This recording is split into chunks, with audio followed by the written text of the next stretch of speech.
മഞ്ഞിൽ വിരിഞ്ഞ പൂവിൻ്റെ പുതുപുത്തൻ വിശേഷങ്ങളിലേക്ക് എല്ലാവർക്കും സ്വാഗതം.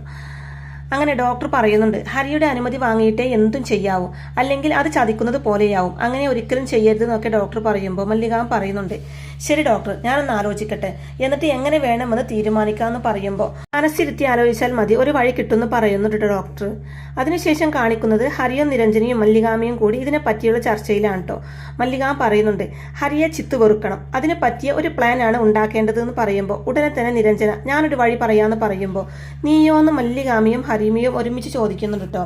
നല്ല വഴിയായിരിക്കണമെന്ന് മല്ലികാം പറയുമ്പോൾ നല്ല വഴിയൊന്നുമല്ല, ഇത്തിരി വളഞ്ഞ വഴിയാ, പക്ഷേ ഏറ്റാൽ ഏറ്റതാ, അതോടെ ഒരിക്കലും ചിത്തിര ഹരിയോട് മിണ്ടില്ല എന്ന് പറയുന്നുണ്ട് നിരഞ്ജന. അപ്പൊ അതെന്താ അങ്ങനെ ഒരു വഴിയെന്ന് മല്ലികാമ ചോദിക്കുമ്പോൾ, അതായത് ചിത്തുവിന് ഹരിയോട് ഒരു വെറുപ്പ് തോന്നണം, അതല്ലേ ആവശ്യം എന്ന് പറയുമ്പോൾ അതെന്ന് പറയുന്നുണ്ട് മല്ലികാമ. ചിത്തുവിന് ഹരിയോട് ഏത് സാഹചര്യത്തിലായിരിക്കും വെറുപ്പ് തോന്നുക?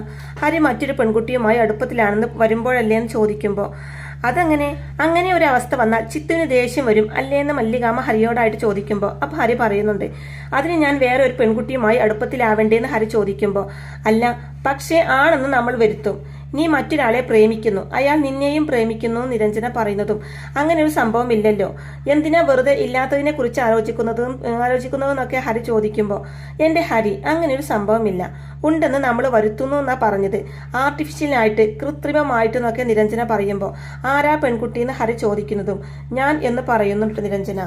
ഞാനും ഹരിയും തമ്മിൽ പ്രണയത്തിലാണെന്ന് തോന്നിയാൽ ചിത്തിര ഹരിയെ വെറുക്കാൻ തുടങ്ങില്ലേ? ഇല്ലേ അച്ഛമ്മേ, അങ്ങനെ സംഭവിക്കില്ലേ എന്നൊക്കെ നിരഞ്ജന ചോദിക്കുമ്പോൾ മല്ലികാമ ഒന്ന് ആലോചിച്ചതിന് ശേഷം പറയുന്നുണ്ട്, അങ്ങനെ സംഭവിക്കും, എന്തായാലും അത് വേണ്ട.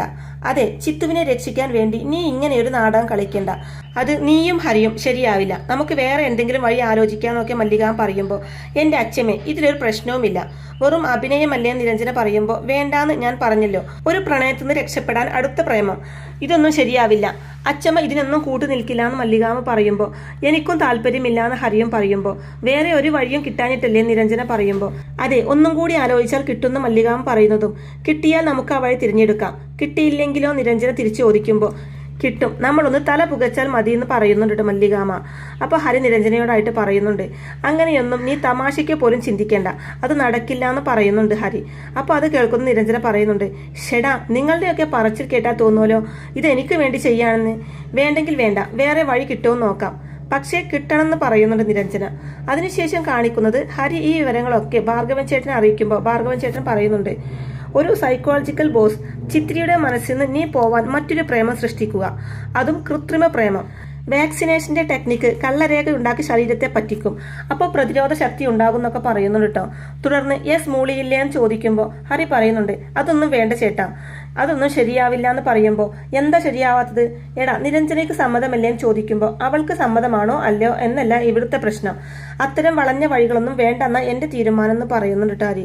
അപ്പൊ ഭാർഗവൻ ചേട്ടൻ പറയുന്നുണ്ട്, എടാ നിനക്ക് പേടിയുണ്ടോ എന്ന് ചോദിക്കുമ്പോൾ എന്തിനേയും തിരിച്ചു ചോദിക്കുമ്പോൾ എടാ ഇങ്ങനെയൊക്കെ ചെയ്താൽ നിരഞ്ജനയ്ക്ക് നിന്നോട് അടുപ്പം തോന്നുന്നു നിനക്ക് തോന്നുന്നുണ്ടോ എന്ന് ചോദിക്കുമ്പോൾ ഒരിക്കലുമില്ല, അവൾ അങ്ങനെയുള്ള ഒരു കുട്ടിയല്ല, അവൾക്ക് നല്ല പക്വതയുണ്ട് എന്നൊക്കെ ഹരി പറയുമ്പോൾ എടാ ഈ പക്വതയുള്ളവരാ ആദ്യം ഇതിലൊക്കെ ചെന്ന് വീഴുന്നത്, ചിത്രക്ക് പക്വത ഉണ്ടായിരുന്നില്ലേ, നിനക്ക് പക്വതയില്ലേ? എടാ ഇത് മനസ്സിന്റെ കളിയല്ലേ, പക്വതയുമായിട്ട് ഇതിൽ ഒരു ബന്ധവും ഇല്ല എന്നൊക്കെ ഭാർഗവൻ ചേട്ടൻ പറഞ്ഞു കൊടുക്കുമ്പോൾ ഹരി പറയുന്നുണ്ട്, എന്തായാലും വേണ്ട, ഞാൻ കയറി വേണ്ടാന്ന് പറയേണ്ടി വന്നില്ല, അതിനു മുമ്പേ അച്ഛമ്മ പറഞ്ഞു എന്ന് പറയുന്നുണ്ട് ഹരി. അപ്പൊ ഭാർഗവൻ ചേട്ടൻ പറയുന്നുണ്ട്, മോനെ ഹരി, നമ്മൾ എന്തിനാ ഇങ്ങനെയൊക്കെ ആലോചിക്കുന്നത്? ചിത്തിരിയെ രക്ഷിക്കാൻ വേണ്ടിയല്ലേ, അവൾക്കിപ്പോ പഠിക്കാൻ പറ്റുന്നില്ല, ആകെ ഒരു അസ്വസ്ഥത മനസ്സിലുണ്ട്, അതൊക്കെ മാറാൻ വേണ്ടിയല്ലേ, അവളോട് ഇഷ്ടമുണ്ടെങ്കിൽ നീ ഈ കളിക്ക് കൂട്ടു നിൽക്കുക വേണ്ടത്. എടാ എങ്കിലേ അവൾ നിന്നെ മറക്കൂ, എടാ നിന്നെ അവൾക്ക് മറക്കാൻ പറ്റിയാലേ അവൾക്ക് പഠിക്കാൻ പറ്റൂ, ജീവിതത്തിൽ രക്ഷപ്പെടാൻ പറ്റൂ, എല്ലാം അവൾക്ക് വേണ്ടിയാണെന്ന് വിചാരിക്ക്, അപ്പോൾ നിനക്ക് സമ്മതിക്കാൻ തോന്നുന്നൊക്കെ ഭാർഗവൻ ചേട്ടൻ പറയുമ്പോൾ ഞാൻ സമ്മതിച്ചാലും അച്ഛമ്മ സമ്മതിക്കേണ്ടേന്ന് ഹരി ചോദിക്കുമ്പോൾ എടാ ആദ്യം നീ സമ്മതിക്ക്, നീ സമ്മതിച്ചാൽ അച്ഛമ്മയും സമ്മതിക്കും, ആ നിരഞ്ജന സമ്മതിപ്പിച്ചോളൂ എന്ന് പറയുന്നുണ്ട് ഭാർഗവൻ ചേട്ടൻ. തുടർന്ന് പറയുന്നുണ്ട്, പിന്നെ ഒരു കാര്യം, എല്ലാം തമാശയായിട്ട് എടുക്കണം, സീരിയസ് ആവരുത് എന്ന് ഭാർഗവൻ ചേട്ടൻ പറയുമ്പോൾ എന്റെ മുഖത്ത് നോക്കി ഇങ്ങനെയൊക്കെ പറയാൻ എങ്ങനെയാ തോന്നുന്നത്?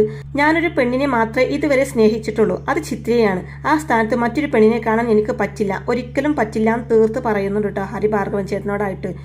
അതിനുശേഷം കാണിക്കുന്നത് വല്ല വഴിയും കിട്ടിയോ നിരഞ്ജന മല്ലികാമ്മയോടായിട്ട് ചോദിക്കുമ്പോൾ ഇല്ലാന്ന് പറയുന്നുണ്ട് മല്ലികാമ്മ. ഞാനും ഒരുപാട് ആലോചിച്ചു, നേരത്തെ പറഞ്ഞ വഴിയല്ലാതെ വേറെ ഒന്നും കാണുന്നില്ല എന്ന് നിരഞ്ജന പറയുമ്പോൾ അത് വേണ്ടാന്ന് തന്നെ പറയുന്നുണ്ട് മല്ലികാമ്മ. എൻ്റെ അച്ഛമ്മേ, ശരിക്കും ഒന്ന് ആലോചിക്ക്. അതുകൊണ്ട് ഒരു കുഴപ്പവുമില്ല, വെറും അഭിനയല്ലേ, ചിത്തുവിനെ പറ്റിക്കാനായിട്ട്. പിന്നെന്താന്നൊക്കെ നിരഞ്ജന ചോദിക്കുമ്പോൾ എന്നാലും അത് വേണ്ട നീരു എന്ന് പറയുന്നുണ്ട് മല്ലികാമ്മ. അച്ഛമ്മ പഴയ മനസ്സുകൊണ്ട് ചിന്തിക്കുന്നത് കൊണ്ടാ ഇങ്ങനെയൊക്കെ തോന്നുന്നത്. നമ്മുടെ ആവശ്യം എന്താ? ചിത്തു ഹരിയെ വെറുക്കണം. അതിന് ഇതല്ലാതെ വേറെ ഒരു മാർഗവും ഇല്ലാന്ന് നിരഞ്ജന പറയുമ്പോൾ എനിക്കും അങ്ങനെ തന്നെയാ തോന്നുന്നതെന്ന് പറയുന്നുണ്ട് ശ്രീജയും. ഞാൻ അച്ഛമ്മയ്ക്ക് ഉറപ്പു തരുന്നു, ഇതുകൊണ്ട് ഒരു പ്രശ്നവും ഉണ്ടാവാൻ പോകുന്നില്ല. എന്നെ അച്ഛമ്മയ്ക്ക് വിശ്വസിക്കാൻ നിരഞ്ജന പറയുമ്പോൾ ഊവ്, ചിത്രയെയും ഹരിയെയും വിശ്വസിച്ചതിൻ്റെയാ ഇപ്പൊ ഞാൻ കിടന്നു ഓടുന്നതെന്ന് പറയുന്നുണ്ട് മല്ലികാമ്മ. അതുപോലെയാണോ ഞാൻ എന്ന് നിരഞ്ജന ചോദിക്കുമ്പോൾ ഇല്ല, ഇക്കാര്യത്തിൽ എനിക്ക് ആരെയും വിശ്വാസമില്ല എന്ന് പറയുമ്പോൾ എന്നാ പിന്നെ അച്ഛമ്മയുടെ ഇഷ്ടം പോലെ ചെയ്യുമെന്ന് പറഞ്ഞ് നിരഞ്ജന പിണങ്ങുമ്പോൾ ഏയ് നീരു, നീ പിണങ്ങല്ലേ എന്ന് മല്ലികാമ്മ പറയുന്നതും അല്ലാതെ പിന്നെ എൻ്റെ അച്ഛമ്മേ, ചിത്തു ഈ പ്രശ്നത്തിൽ നിന്ന് കര കയറണമെന്ന് അച്ഛമ്മ ആഗ്രഹിക്കുന്നതിനേക്കാൾ കൂടുതൽ ഞാൻ ആഗ്രഹിക്കുന്നുണ്ട്. അവൾക്ക് വേണ്ടി ഞാൻ എന്തും ചെയ്യുന്നൊക്കെ പറയുന്നുണ്ട് നിരഞ്ജന. അപ്പോൾ മല്ലികാമ്മ പറയുന്നുണ്ട് അതൊക്കെ അച്ഛമ്മയ്ക്ക് അറിയാമെന്ന് പറയുമ്പോൾ എന്നിട്ടാണോ വേണ്ടാന്ന് വിലക്കുന്നത്? വേറെ നല്ലൊരു മാർഗം ഉണ്ടായിരുന്നെങ്കിൽ പോട്ടെന്ന് വെക്കാമായിരുന്നു. ഇതിപ്പോൾ അങ്ങനെയല്ലല്ലോ എന്നൊക്കെ നിരഞ്ജന പറയുമ്പോൾ സമ്മതിച്ചു കൊടുക്ക് ചേച്ചി എന്ന് പറയുന്നുണ്ട് ശ്രീജ. നിരഞ്ജന വീണ്ടും പറയുന്നുണ്ട് ആലോചിച്ചിരുന്ന് സമയം കളയാനില്ലെന്ന് അച്ഛമ്മക്ക് അറിയാലോ. വൈകുന്ന ഓരോ നിമിഷവും അപകട. എത്രയും നേരത്തെ രക്ഷിക്കാൻ പറ്റുമോ അത്രയും നേരത്തെ രക്ഷിക്കണം. അതാണ് നമ്മളിപ്പോൾ ചെയ്യേണ്ടത്.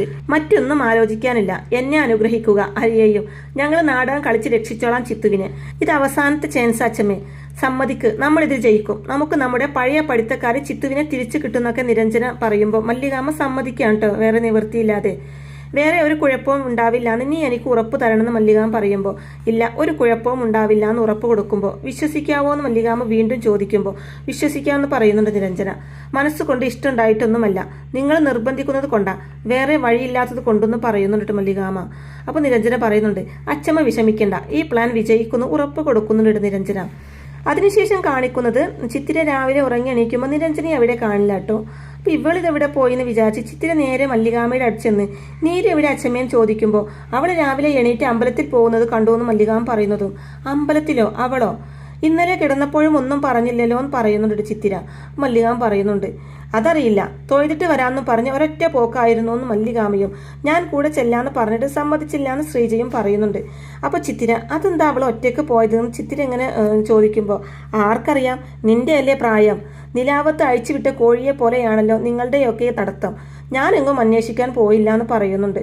തുടർന്ന് പറയുന്നുണ്ട് ഇനി തൊഴാൻ പോയതാണോ അതോ വേറെ ആരെങ്കിലും ഒക്കെ കാണാൻ പോയതാണോന്നൊക്കെ ആർക്കറിയാമെന്ന് പറയുമ്പോഴായിരിക്കട്ടോ നിരഞ്ജന അമ്പലത്തിൽ നിന്ന് തിരിച്ചു വരുന്നത്. അല്ല, ഇതിപ്പോ തീരുമാനിച്ചു ഈ അമ്പലത്തിൽ പോക്കെന്ന് ചിത്ര ചോദിക്കുമ്പോൾ ചിത്തിര കാണാതെ മല്ലികാമ്മ എന്തൊക്കെയോ കണ്ണുകൊണ്ട് ഇടം കണ്ണിട്ട് കാണിക്കുന്നുണ്ട് നിരഞ്ജനയ്ക്ക്. ഇന്നലെ തീരുമാനിച്ചതാണെന്ന് നിരഞ്ജന പറയുന്നതും എന്നിട്ട് എന്നോട് സൂചിപ്പിച്ചില്ലല്ലോ എന്ന് ചിത്തിര പറയുമ്പോൾ സൂചിപ്പിച്ചിരുന്നെങ്കിൽ നീ വരുവായിരുന്നോ? വന്നാലും ഞാൻ കൊണ്ടുപോവില്ലായിരുന്നോ എന്ന് പറയുന്നുണ്ട് നിരഞ്ജന. അയ്യോ, അതെന്താ അങ്ങനെയെന്ന് മല്ലികാമ്മ ചോദിക്കുമ്പോൾ ഇത് ഞാൻ മാത്രം പോവേണ്ട യാത്രയായിരുന്നു എന്ന് പറയുന്നതും അത് കൊള്ളാം, അതിന്റെ കാരണമല്ലേ ചോദിച്ചതെന്ന് മല്ലികാമ്മ വീണ്ടും ചോദിക്കുമ്പോൾ അതൊന്നും നിങ്ങൾ ആരും അറിയണ്ടെന്ന് പറയുന്നുണ്ട് നിരഞ്ജന. അറിയണ്ടെന്നോ? ചിത്തു കേട്ടോ, ഞാൻ നിന്റെ അച്ഛമ്മയാ. ആഹാ, നിനക്ക് എന്തെങ്കിലും പറ്റിയാൽ എല്ലാവരും എന്നോടാ ചോദിക്കാന്നൊക്കെ മല്ലികാമ്മ അങ്ങനെ പറയുമ്പോൾ അതിനുള്ള സാഹചര്യം എന്തായാലും ഞാൻ ഉണ്ടാക്കില്ല, അതോർത്ത് ആരും പേടിക്കണ്ടെന്ന് പറയുന്നുണ്ട് നിരഞ്ജന. അപ്പോൾ എന്തോ രഹസ്യമുണ്ടല്ലോ എന്ന് പറയുമ്പോൾ ഉണ്ട്, അത് നിങ്ങൾ ആരും അറിയണ്ട, സമയാവട്ടെ ഞാൻ തന്നെ പറയാന്ന് പറഞ്ഞിട്ട് ഒരു നാണത്തോടെ അവിടുന്ന് പോവാണ് കേട്ടോ നിരഞ്ജന. അപ്പോൾ ചിത്തിരിയും അവളുടെ കൂടെ അകത്തേക്ക് കയറി പോവാണ് കേട്ടോ.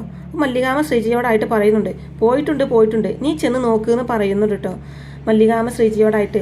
തുടർന്ന് ചിത്തിര നിരഞ്ജനയോടായിട്ട് ചോദിക്കുന്നുണ്ട് ഇന്നലെ രാത്രി ഉറങ്ങാൻ കിടന്ന ആളെ അല്ലല്ലോ നീ, ഒരു രാത്രി ഇരുട്ട് വെളുത്തപ്പോഴേക്കും എല്ലാം മാറി മറിഞ്ഞല്ലേ എന്ന് ചോദിക്കുമ്പോൾ എന്താ എനിക്ക് അങ്ങനെയൊന്നും ആയിക്കൂടെ നിരഞ്ജൻ തിരിച്ചു ചോദിക്കുമ്പോൾ ആയിക്കോ, എന്നോട് പറഞ്ഞാൽ എന്താ ചിത്തിര ചോദിക്കുന്നതും. അങ്ങനെ പറയാൻ പറ്റുന്ന കാര്യമല്ല, ഒട്ടും പ്രതീക്ഷിക്കാത്ത ഒരാളിൽ നിന്ന് ഇങ്ങനെ ഒരു പ്രതികരണം ഉണ്ടാകുമ്പോൾ സത്യം പറഞ്ഞാൽ ഈ ഒരു നിമിഷം വരെ എനിക്കത് വിശ്വസിക്കാൻ പറ്റുന്നില്ല. എല്ലാം ഒന്ന് കഴിയട്ടെ, അപ്പൊ ഞാൻ പറയാം എന്താന്ന്, അതുവരെ ക്ഷമിച്ചേ പറ്റൂന്ന് ഒരു നാണത്തോടെയും കൊഞ്ചലോടെയൊക്കെ പറഞ്ഞിട്ട് അവിടുന്ന് പോവാണ് കേട്ടോ. ചിത്തിരക്കും തന്നെ നിരഞ്ജനയിലെ എന്തൊക്കെയോ മാറ്റങ്ങൾ ഫീൽ ചെയ്യുന്നുണ്ട് കേട്ടോ. പിന്നീട് കാണിക്കുന്നത് നിരഞ്ജന സൈമനെ ചെന്ന് കാണാൻ കേട്ടോ. എന്നിട്ട് പറയുന്നുണ്ട് എനിക്ക് നിന്റെ ഒരു സഹായം വേണം, പറ്റില്ലെന്ന് മാത്രം പറയരുതെന്ന് പറയുമ്പോൾ നീ കാര്യം പറയാൻ സൈമൺ പറയുന്നതും ചിത്തിരയുടെ അവസ്ഥ നിനക്കറിയാലോ, അവൾ ഒരു മെന്റൽ ബ്ലോക്കിൽ പെട്ടിരിക്കുക. അതിൽ നിന്ന് രക്ഷപ്പെടണമെങ്കിൽ ഹരിയെ അവൾ വെറുക്കണം എന്നൊക്കെ നിരഞ്ജന പറയുമ്പോൾ അത് ഈ ജന്മത്തിൽ നടക്കോ? എനിക്ക് തോന്നില്ല എന്ന് സൈമൺ പറയുമ്പോൾ എനിക്കും തോന്നില്ല. പക്ഷെ ശ്രമിച്ചല്ലേ പറ്റൂ. അവളെ എങ്ങനെയെങ്കിലും രക്ഷിക്കണ്ടേ? അതിനാ നിന്റെ സഹായം വേണ്ടത്. നീ വേറൊന്നും ചെയ്യണ്ട. ഹരിയും ഞാനും തമ്മിൽ ഇഷ്ടത്തിലാണെന്ന് പറഞ്ഞാൽ മതിയെന്ന് പറയുന്നുണ്ട് നിരഞ്ജന.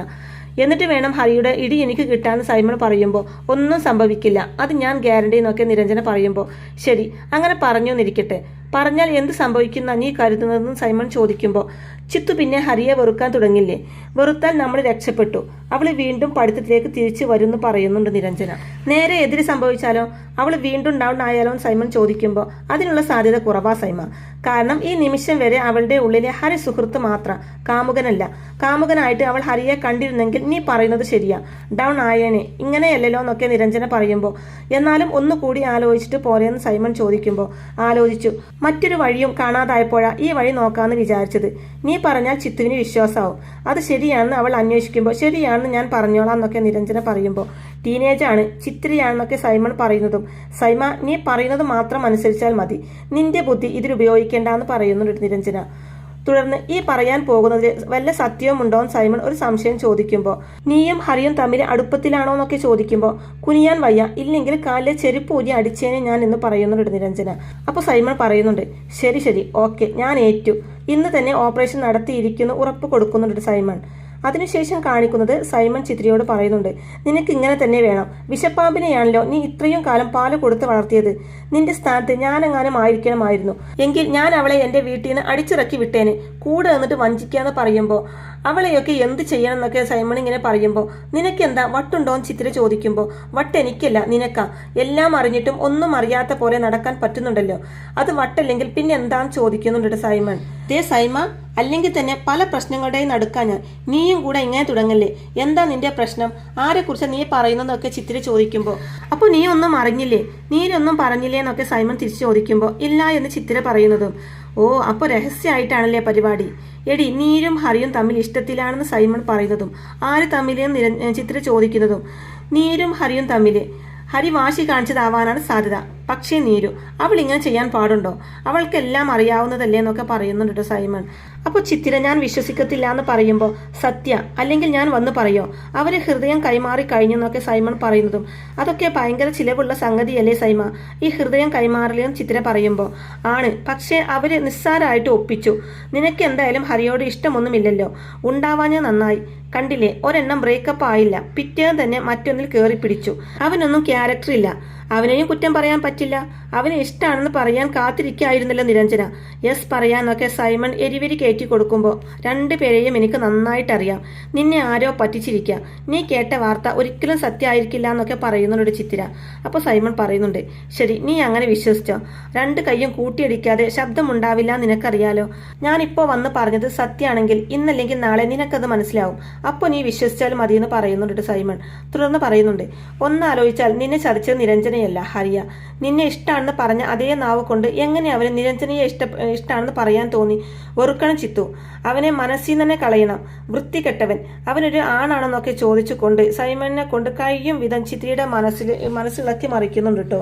അങ്ങനെ ചിത്തിര നേരെ അവിടുന്ന് നിരഞ്ജനയുടെ അടുത്തേക്ക് വന്നിട്ട് നീരു നീ ഇങ്ങോട്ട് വന്നേന്ന് പറയുമ്പോൾ എന്താ ചിത്തു നിരഞ്ജൻ ചോദിക്കുമ്പോൾ പറയാം ഇവരുടെ മുമ്പിൽ വെച്ച് വേണ്ടാന്ന് ചിത്തിര പറയുമ്പോൾ അതെന്താ ചിത്തു ഞങ്ങൾ ആരും അറിയാൻ പാടില്ലാത്ത രഹസ്യം എന്ന് മല്ലികാമ ചോദിക്കുമ്പോൾ പഠിത്തത്തെക്കുറിച്ച് അച്ഛമ്മേ, ഫിസിക്സാ, ന്യൂട്ടൺ തേർഡ് ലോസ് മാറ്ററിൻ ചിത്തിര പറയുന്നതും അതൊന്നും എനിക്കറിയില്ല നിരഞ്ജന പറയുമ്പോൾ പഠിപ്പിച്ചു തരാം അതിനു വേണ്ടിയാ വിളിക്കുന്നതും പറഞ്ഞിട്ട് നിരഞ്ജനയും കൂട്ടിക്കൊണ്ട് പോവാണ്ട ചിത്തിര. അപ്പോൾ അവരവിടുന്ന് പോകുന്നതും പഠിത്തത്തെക്കുറിച്ച് സംസാരിക്കാനാണത്രേ ശ്രീജയോടായിട്ട് പറയുന്നുണ്ട് മല്ലികാമ. അതിനുശേഷം ചിത്തിര നിരഞ്ജനയോടായിട്ട് ഞാൻ കേട്ടത് ശരിയാണോ എന്ന് ചോദിക്കുമ്പോൾ എന്താണാവോ എന്ന് നിരഞ്ജന തിരിച്ചു ചോദിക്കുമ്പോൾ ഞാനത് വിശ്വസിച്ചിട്ടൊന്നുമില്ല, എന്നാലും പറഞ്ഞ സ്ഥിതിക്ക് ചോദിക്കാനല്ലോ എന്ന് ചിത്തിര പറയുമ്പോൾ നീ കാര്യം എന്താണെന്ന് പറ നിരഞ്ജന ചോദിക്കുമ്പോൾ ഹരി അവനും നീയും തമ്മിൽ അങ്ങനെയൊന്നും ഒരിക്കലും ഉണ്ടാവില്ല. ആ സൈമൺ വെറുതെ അവൻ പറയാ നിങ്ങൾ തമ്മിൽ ഇഷ്ടത്തിലാണെന്ന്. ഒറ്റ കൊഴുക്ക് വെച്ച് കൊടുക്കാനാ എനിക്ക് തോന്നിയത്. നുണ പറയുന്നതിന് വേണ്ടി ഒരതിര്. തുടർന്ന് എന്താ നീരു അങ്ങനെ വല്ലതും ഉണ്ടോ എന്ന് ചോദിക്കുമ്പോൾ നിനക്ക് അങ്ങനെ തോന്നിയോ എന്ന് ചോദിക്കുന്നുണ്ട് നിരഞ്ജന. ഒരിക്കലും ഇല്ലാന്ന് ചിത്ര പറയുന്നതും പിന്നെ എന്തിനാ ചോദിച്ചത് നിരഞ്ജന ചോദിക്കുമ്പോൾ അല്ല കേട്ടപ്പോൾ ഒരു അസ്വസ്ഥത തോന്നിയും ചിത്ര പറയുന്നതും എന്തിന് ഹരി നിന്റെ ആരുമല്ലല്ലോ ചോദിക്കുന്നുണ്ട് നിരഞ്ജന. അല്ല എന്നാലും അത് വേണ്ട, അത് ശരിയാവില്ല, അങ്ങനെ വല്ലതും ഉണ്ടെങ്കിൽ അതങ്ങ് മായ്ച്ചു കളഞ്ഞേക്കെന്നൊക്കെ ചിത്ര പറയുമ്പോൾ നീ എന്തിനാ ഇങ്ങനെ ടെൻഷൻ ആവുന്നത്, അതും ഞങ്ങളെ കുറിച്ച് ഓർത്ത് നിരഞ്ജന പറയുമ്പോൾ നീ എൻ്റെ സിസ്റ്ററിന്റെ സ്ഥാനത്താണല്ലോ ഇപ്പോൾ, നിന്റെ ജീവിതത്തിൽ എന്ത് സംഭവിച്ചാലും അത് എന്നെയും കൂടെ ബാധിക്കുമല്ലോ. ഈ കേസിൽ തീർച്ചയായും ബാധിക്കും. എന്തായാലും നിങ്ങൾക്കിടയിൽ അങ്ങനെയൊന്നും ഇല്ലെന്നറിഞ്ഞപ്പോൾ സന്തോഷം. അല്ലെങ്കിലും അതെങ്ങനെ സാധിക്കും, നിനക്കും പറ്റില്ല ഹരിക്കും പറ്റില്ല, പറ്റിയാലും വേണ്ട, നമുക്കൊട്ടും വേണ്ട എന്ന് പറയുന്നുണ്ട് ചിത്തിര നിരഞ്ജനയോടായിട്ട്. അതിനുശേഷം കാണിക്കുന്നത് ചിത്തിരയും നിരഞ്ജനയും കൂടി സ്കൂളിൽ പോകുന്ന അതേ സമയത്തായിരിക്കും കേട്ടോ ഹരി ആ വഴി ഓട്ടോയുമായിട്ട് വരുന്നത്. അപ്പോൾ ഹരി ഓട്ടോ നിർത്തി ഇറങ്ങി ഇതെവിടെ പോകുന്നു, വേണമെങ്കിൽ ഞാൻ കൊണ്ടാക്കാമെന്നൊക്കെ നിരഞ്ജനയോടായിട്ട് പറയുമ്പോൾ വേണ്ട ഞാൻ നടന്നു പൊക്കോളാം നിരഞ്ജന പറയുമ്പോൾ എനിക്കൊരു ബുദ്ധിമുട്ടുമില്ല, അപ്പോൾ എനിക്കുണ്ട്, വെറുതെ എന്തിനാ ഹരി എനിക്ക് വേണ്ടി പെട്രോൾ ചിലവാക്കുന്നതെന്ന് ചോദിക്കുമ്പോൾ നിനക്ക് വേണ്ടിയല്ലാതെ വേറെ ആർക്ക് വേണ്ടിയാണ് ഞാൻ പെട്രോൾ ചിലവാക്കേണ്ടതെന്ന് ഹരി ചിത്രയെ ഇടം കണ്ടിട്ട് ചോദിക്കുന്നതും. അപ്പോൾ ഹരി ഇങ്ങനെ പറയുന്നത് കേൾക്കുമ്പോൾ ടെൻഷനോടെ നോക്കിക്കൊണ്ട് നിൽക്കുന്ന ചിത്രയെയും കാണിച്ചു കൊണ്ടാണ് കേട്ടോ ഇന്നത്തെ ഈ ഒരു എപ്പിസോഡ് അവസാനിക്കുന്നത്. അപ്പോൾ ഇങ്ങനെയൊക്കെയുള്ള നല്ല അടിപൊളി ത്രില്ലിംഗ് എപ്പിസോഡുകളൊക്കെയാണ് കേട്ടോ ഇനി വരാനിരിക്കുന്നത്. അപ്പോൾ ഈ റിവ്യൂ ഇഷ്ടമായിട്ടുണ്ടെങ്കിൽ വീഡിയോ ലൈക്ക് ചെയ്യാനും ചാനൽ കൂടി ഒന്ന് സബ്സ്ക്രൈബ് ചെയ്ത് സപ്പോർട്ട് ചെയ്യാനും മറക്കല്ലേ ഫ്രണ്ട്സ്. താങ്ക്